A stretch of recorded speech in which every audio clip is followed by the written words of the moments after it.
Welcome to News Laundry. Today we have with us Jeffrey Archer, a celebrated author. To begin with, should I call you Lord Archer? Jeffrey. Jeffrey is fine. Lord Archer sounds too No. Lord Vader. Almost. Okay.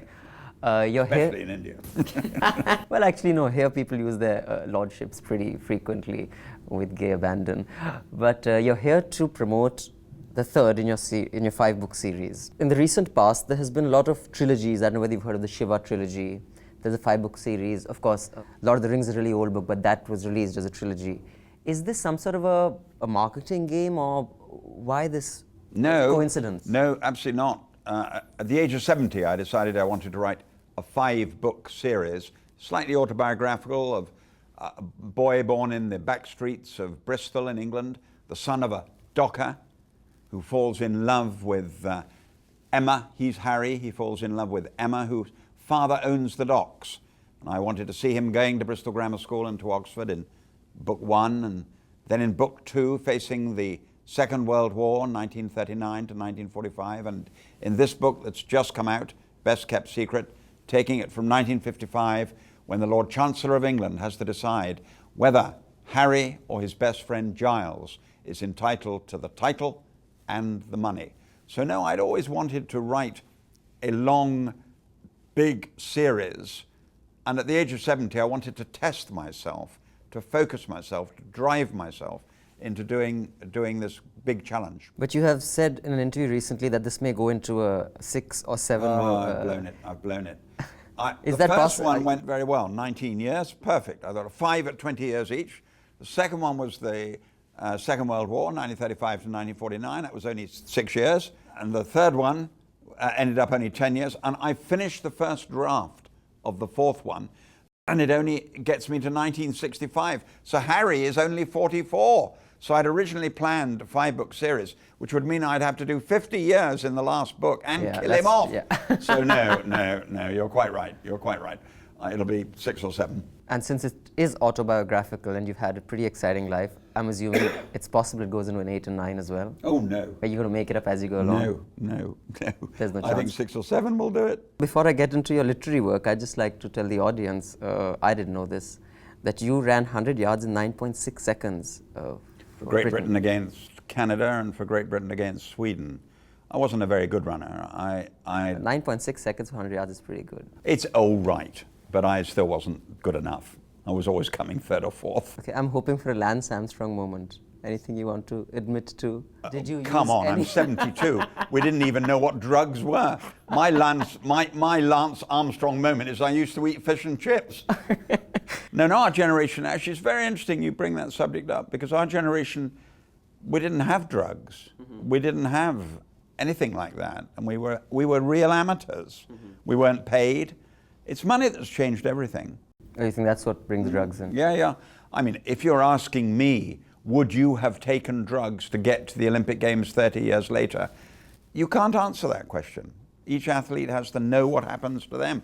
But in my day, we got into our tracksuit, we popped out on the pitch, we ran against each other, and some of us won and some of us, it was very amateur. And you've been a very successful politician, or you have dabbled in politics earlier, and you were vice president of the Conservative Party. And you're a very successful fiction writer. Which one is cause and which one is effect? Well, my whole life recently, last 10 years, has been nothing but writing, and I've been writing now for 40 years. And in your country, for example, 50 million people have read Cain and Abel. So writing has been the body of my life and the thing I'm most proud of. And you think a fiction writer is helped by his life in politics? Oh, what was your experience like in politics? Politics is nothing but fiction. You just transfer it from there onto the page and millions of people buy it. You think the media has been very kind or very harsh to you throughout your life? It's pretty harsh to politicians. Politicians have a rough life. David Cameron at the moment is Prime Minister of our country, going through a very hard time. You take that. That's part of the deal. It's less attractive than it was. I think politics is becoming pretty unattractive. I'm interested by how many young people in Britain, I don't know if the same thing is happening in India, but how many young people in Britain, men and women, are saying, I don't want to go into politics. It's just, you just get criticized the whole time. And you think it's because of the media? Or the way they... Oh yes, they're quite blunt about it. They say, I was addressing a very large meeting in the City of London of young women who'd become president or chairman of their company before the age of 40. And one of them was particularly bright, I mean, very sharp and bright, and having a go at me about one of the bills that was going through the House of Commons. And I said, well, why don't you go into politics yourself? She said, don't be silly, Geoffrey. I earn $250,000 a year, and I don't really want the names of my lovers on the front page of every paper. And I remember that sentence and thought, that's sad that we're losing people because they simply don't want to be criticized the whole time. Now, in your life as a writer, you also wrote a book on the Fourth Estate called The Fourth Estate. And of what I read, it was based loosely on the lives of Rupert Murdoch Correct. and Maxwell. Absolutely right. What role do you think the media has to play, at least in your country where you follow it more closely? And are they doing that well? What, in your mind, is the difference? Well, the problem the newspapers have in my country at the moment, and I suspect it's the same in India, I don't have inside knowledge to know this, is they're not doing as well as they did 10 years ago, and the sales are going down. Technology, I guess. Yes, but they're not making as much money as they used to make. I mean, for example, the Times in London is bankrupt. I mean, it's being held together. The Guardian is in great financial trouble. The Independent is about to close. So the days when they just printed money have gone. The Sunday Times used to make £1 million a week. It's now No, but you losing think it's money. because of what they're doing with the newspapers? It's just technology. I mean, what role do you think they have? I think it's the modern age we live in. I have a son of 38 and a son of 36. They don't read newspapers. I mean, one's got to get, it's my generation read newspapers. I read them every day. I was reading 3 this morning before I came to the interview. I love newspapers, but the young aren't interested. And you think it's got to do with the role that they played? It's not relevant to the young? You think they haven't evolved with the times? Why do you think it is? I think the young have machines to press buttons and they get all their news that way. They get it on television, they get it on the screens, they get it on iPads. They've just moved on. It's my generation who read newspapers. And we've got the same problem with books. You're going to have a revolution in India in the next 2 years. Because Amazon will arrive, Kindle will arrive. Well, it's already here. People have no idea what's going to happen. I've watched it in America, I've watched it in Britain. 26% of my books now are read on ebook. 26%. 5 years ago, it was 4%. And now they're telling me that the Clifton Chronicles, by the time I've finished it, come to the last book, 50% of readers will be pressing buttons, not buying books, which is very sad. Why is it sad? It's sad because bookshops will go out. You'll lose the book itself. I like books. I like turning the page. So you think it's the experience of the book? Because information will still be consumed. I think it may be consumed a lot more than what books would allow. You think it's the romance of books, or you're afraid that information won't be consumed to that It's an interesting word you use, the romance of books. Interesting word, romance. I think they're going to go. I think the next generation will not go to bookshops. I was in the airport yesterday coming into Delhi, and I passed W.H. Smith's. It was full of chocolates and drinks, and at the back were some books. When I was a child, the whole front would have been books, magazines, newspapers. That's changed in the last 5 years. And the change in the next 5 years is going to be revolutionary. I just heard you speak to during another interview before this, where you were talking about books being made into films, some of yours. Could you just tell me some books of yours that you would like to see made into films? Well, of course, Cain and Abel was right. made into a very successful miniseries. And I've had Not a Penny More, Not a Penny Less, and First Among Equals, both made in, one by the BBC, one by ITV. Currently got a film being made, Paths of Glory, the story of George Mallory trying to conquer Everest in 1924. Right. It's being made by Columbia and is at the pretty well final stages now. They're casting, they've got a director, they've got the script, they're casting, and there'll be a lot of Indians in that film, of course, because a lot of it's set in India and then in Tibet and then on Everest itself. CBS are making a pilot of the 11th Commandment, so if it works, they will do it'll be a series. A long series. That's the theory. But as my son says, don't believe it, Dad, until you're eating the popcorn, and I agree with him. So at the moment, there's a lot of interest. Now, in the case of the latest books, the Clifton Chronicles, ITV have seen me. They clearly want a long series out of it, but I think they've been waiting for 3 books. You couldn't ask them to buy it when I said it was going to be 5 books. But now that they've got 3, and I've written the first draft of the 4th book, so they could read it privately, the 4th book. But I'd love to see that as a long television As a long television, series. because pure length of it won't allow cinema to take. Correct, absolutely So right. what's been your experience at cinema? You had a walk-on part in the Bridget Jones's Diary. Wasn't I brilliant? What about a wasted day of my life? I sat there standing looking into space all day next to Hugh Grant. So we chatted about the fact he wanted to write a book. I mean, the only thing interesting about that day was having a day with Hugh Grant, who's a fascinating and interesting man, and about the fact he wanted to write a book and that he thought filmmaking was for children. He didn't think it was for grown-ups. And after a day spent in my life just standing there, I agree with him. And you would have liked a line, isn't that right? I'd like to have spoken, I'd like a proper part, and if anyone wants to give me a proper part, I'm available. Salman Rushdie was in that film too. In fact, he's Indeed he mentioned was. he's mentioned this entire episode in his book, which he just wrote, his autobiography. A lot of people are judged by what they read. I mean, like just like when someone is wearing a certain kind of outfit, we kind of judge them. Or a lot of people want to be perceived a certain way, so they say that this is what I read. Do you judge people based on what they read? I think so. There are a lot of people who will tell you they read V.S. Naipaul and Salman Rushdie. They will say, but when you ask them what the last chapter was about, you find they didn't actually get to the last chapter. They are great literary writers, and often people tell you they read the great literary writers when in fact they don't. They read the storytellers, because storytellers will always survive. Dumas, Dickens, they'll always survive. The great writers will survive at one level, but it is at an intellectual level. So you think a lot of people claim to read those writers just to impress? All right. Yes, I do. Okay, so...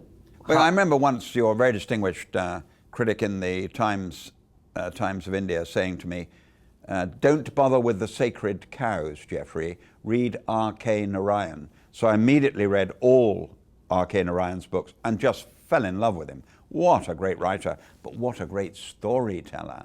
A lot of great storytellers have been great writers as well. For example, Dickens or R.K. Narayan, although they were primarily storytellers, they didn't chronicle history or politics. But yet they are perceived as serious writers, you know, when someone says... You say that. You try walking in Cambridge or Oxford and telling people that Dickens is a serious writer. No. My wife, who's a genuine intellectual, would say he was a good writer, but a great storyteller. She would I've pushed her on this many times. She thinks Bleak House is a masterpiece. But basically he's a good writer, but a great storyteller. I see. How do you react when people say, I'm going to give you a few writers, and I just want to see how Jeffrey Archer would perceive someone who reads books like that? Like the vice presidential pick of the US recently, Paul Ryan, he had said that his favorite book is The Fountainhead by Ayn Rand. How do you react when people say that? Damn good book. Damn good piece of storytelling, very well written. Okay, so does that impress you, Ayn Rand, when someone says they read Ayn Rand? Oh, fine storyteller, but both really, both storyteller and writer. And Ulysses, a lot of people, I haven't read it because it was by the Time magazine picked as the best book of the century or the decade. I remember they came up with a list of the top 100 books. How do you react if someone says that's it? Well, have you read it? These are always subjective. I mean, Cain and Abel has now on its 94th reprint. After 30 years. It's now sold 37 million copies. Are these 37 million idiots? But they'll always pick some esoteric book that no one has read, and they'll tell you no. The classic example is the very, very great writer, Nadim Godimer from South Africa. Her last book sold 3,000 copies. You know? But she's a great writer. So and people get worked up, interviewers get worked up. They sit there and say, gosh, she sold 270 million copies. Oh, well, you can't be a great writer if you've told 270 million copies. Sort of attitude.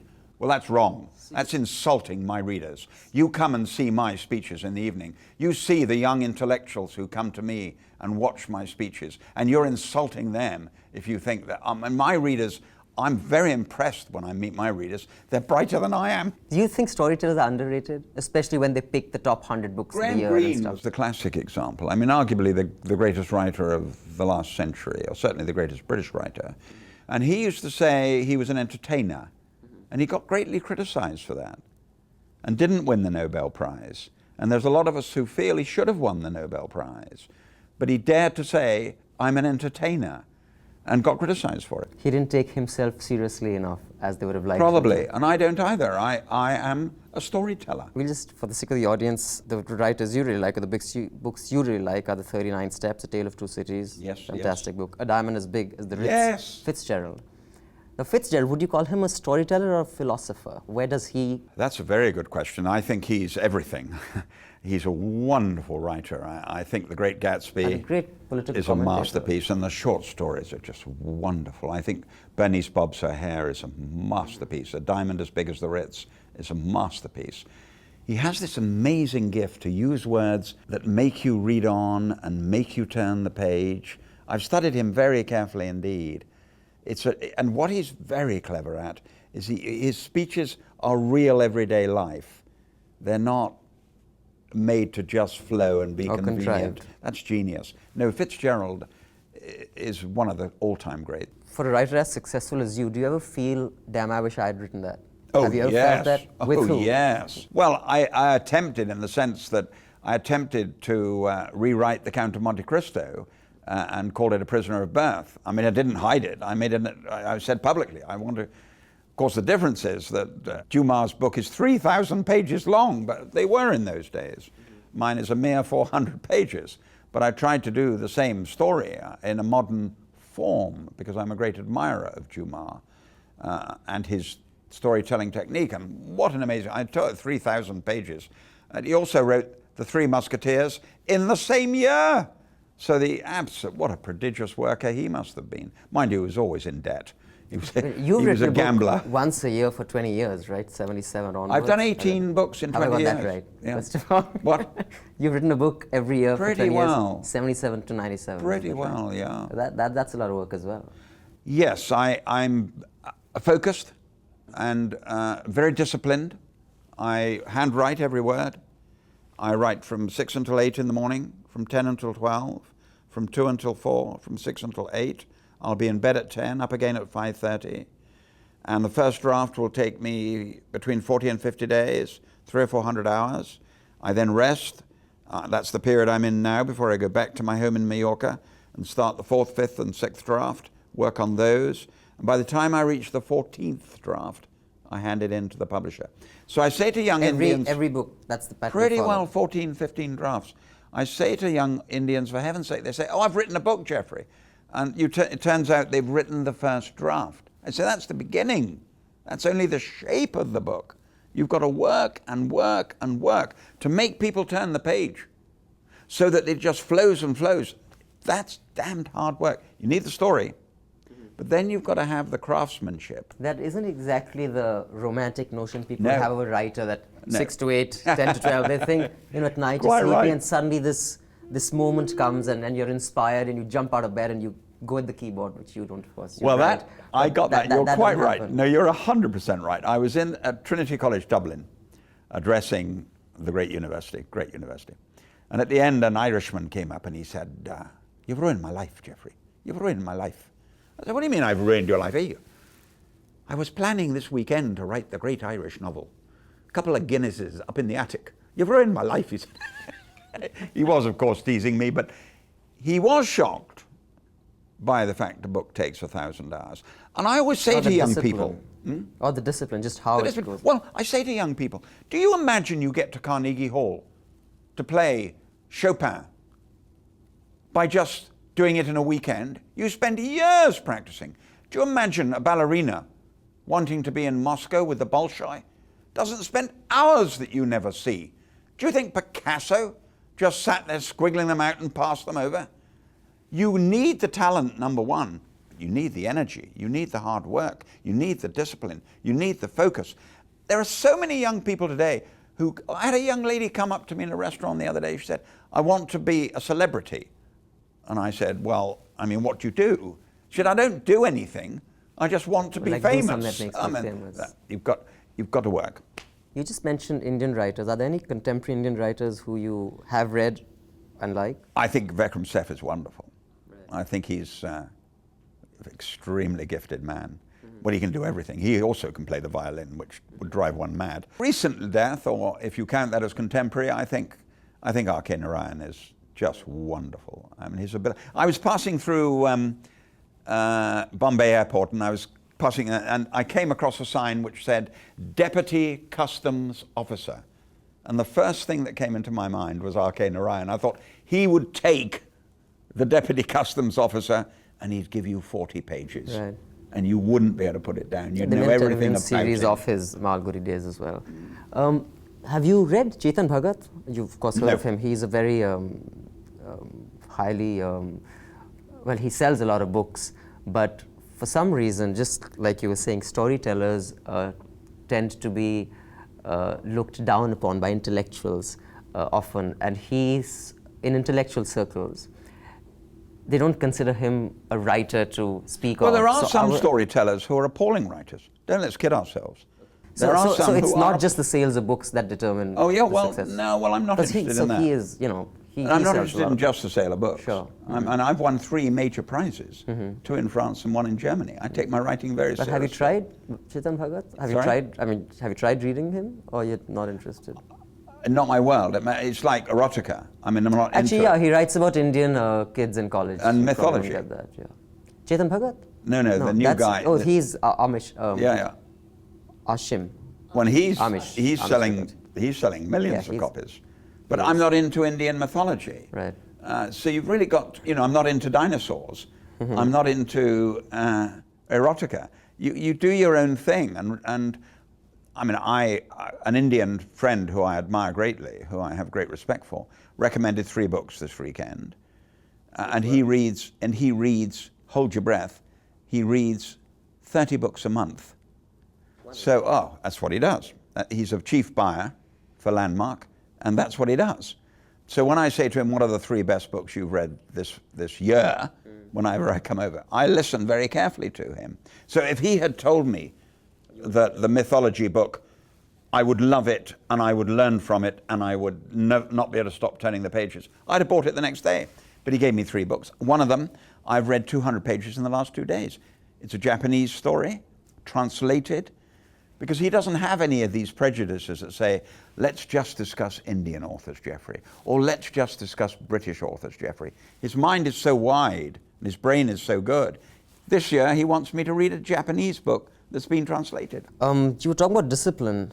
Again, I got this from a newspaper, from the Telegraph, that you have to have 3 pilot pens facing north. Is that right? I'll just quote what it said was, Geoffrey Archer can't begin his days writing unless 3 pilot pens and 3 Staedtler pencils, tips facing north, are precisely positioned above his Oxford pad, with his folded spectacles on the left and the pencil sharpener 2 inches above the pens.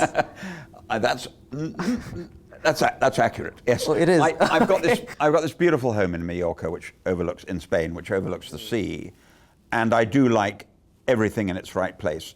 There's always an excuse not to write. There's always why you won't do it today. So when I sit down, I like to know everything is in place and I can concentrate, focus totally on the writing.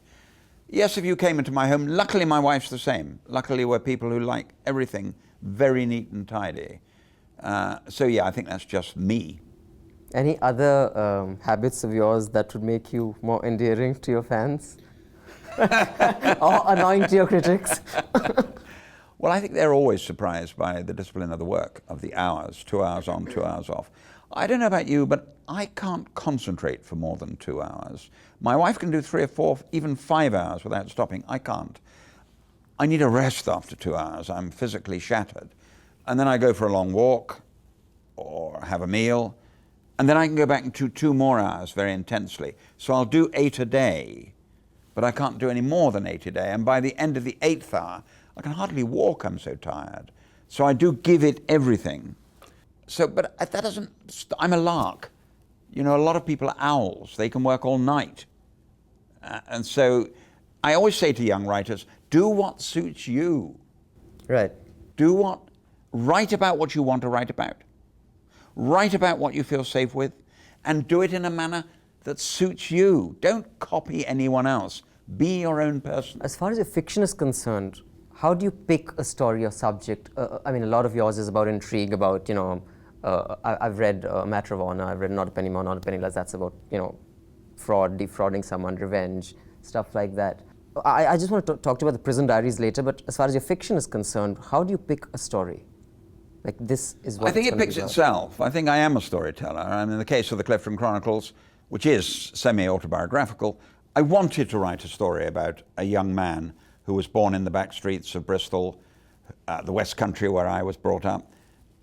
He's got a very good brain, goes to Bristol Grammar School and then on to Oxford, discovers he has a wonderful singing voice, which allows him to break out of the gutter, and then meets Emma Barrington, the daughter of the owner of the dockyard, and falls in love with her.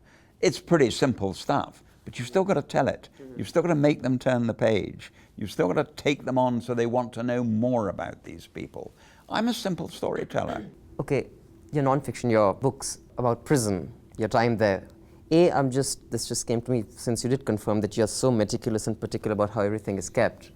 Was prison really difficult? I mean, for someone of that disposition? Of course it was difficult, but what the writing allowed me to do was to kill each day. So I could write about what was happening around me. So you each maintained day. that kind of discipline while you were in prison Yes, too? very disciplined. And you wrote 6-8 hours I a day? wrote actually more in a year than I've ever written in my life. I wrote 1 million words in a year. Now, if I'm lucky, I write 200,000 words in a year. I see. And while you were in prison, did you have any, did you feel with the media, especially the way they came down on you at that time, when you heard about the news world shutting down, because I believe they have a case on you as well, did you feel any signs of pleasure or glee that... I'm not a person who looks back. I'm not an envious person. I work hard and look forward. So that doesn't bother you or doesn't Can't be affect you? bothered with it. I see. And so far in India, is there any story that you've seen that you'd like to tell? No, can't tell. I picked up a marvelous story in Calcutta. Wonderful story about a man who'd been a Davis Cup tennis player and had experienced something that happened in Monte Carlo when he went to the gambling place, something he witnessed. Oh, you get one of those if you're lucky once a year. I couldn't believe it. And he told me the story. And he said, and he didn't realize he was telling me a story because he was telling his wife and everyone around him, he was and my wife, and he was just saying, oh, I remember in Monte Carlo. He didn't even realize how good the story was. And Mary looked at me and I knew straight away. And I said, wow. And he said, what are you talking about, Joe? I said, that is a wonderful short story. So I'm always searching for short stories because I've written 6 sets of short stories, but I'm always looking, and the best ones always come from human beings. They always come from real people who've had a real experience. But my wife now, who's a scientist and not a novelist by nature, she, God bless her, leant across to me and realized immediately what a magic story it was. So you plan to put that into one of your books? Well, after the Clifton Chronicles, I plan to write 12 short stories, 9 of which I already have. One is this one that came from Calcutta. And after that, I plan to write, well, if I can, there's something I'm so excited about. I mean, it could be bigger than Cain and Abel. It could be a bigger challenge than Cain and Abel. I know the outline idea, and I'm just praying I can do it. Well, we hope you can. Thank you so much for making time. Thank you very much indeed. Thank you.